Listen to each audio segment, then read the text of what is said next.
29th, 2019, National Geographic wrote that by 2048, all the world's fisheries will have collapsed. It all started in 1989 when 90 million metric tons of catch were taken from the oceans. Since then, production has been at all-time lows and the fish populations have been on rapid decline.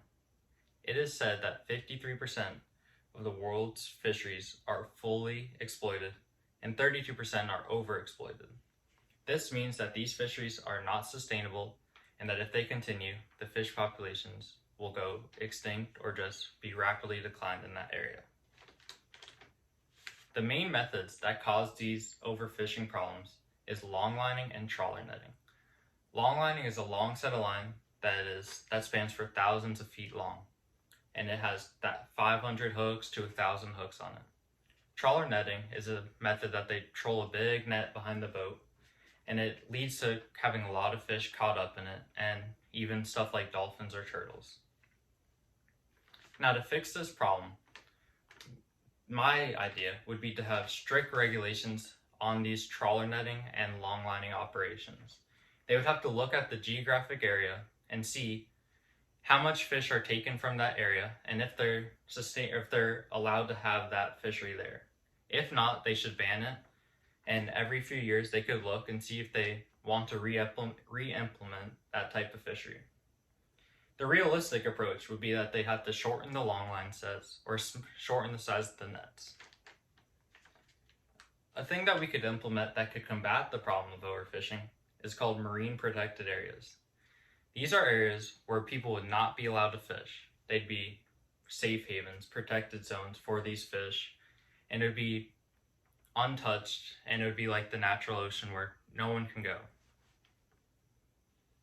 Now, my partner, she suggested traceability, which, yes, traceability would be a great idea to stop the problem of overfishing. But the only problem with that is you are going to be tracing the fish that are kept and recorded that are allowed to be kept.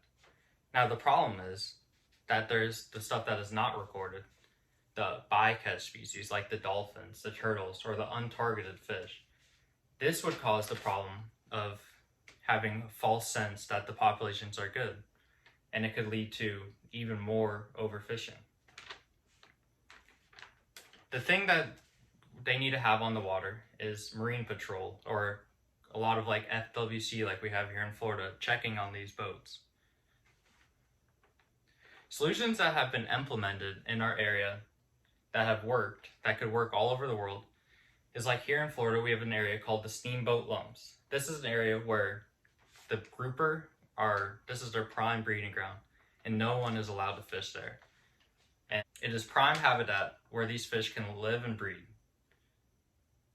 And now to combat the problem of trawler netting is we had in 1990 through 2000, the red snapper population in our area was on rapid decline.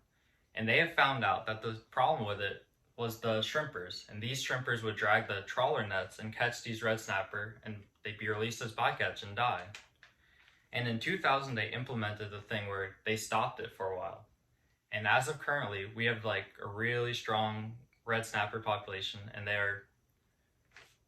people are just catching them all the time. We're even catching them in the bay. Today, the main solution to the problem would be to stop the overfishing or the longlining. But the most realistic approach would be to implement more marine protected areas. The way that you could get involved as you leave is not to buy the longline fish that they catch or not promote it. Maybe buy from local fish markets that only take fish from the local fishermen, the bandit boats that are just single hooks or just a couple hooks. That would be the best way for you to get involved, unless you want to go sign a petition or just talk to governors or stuff, but I don't think that is as realistic.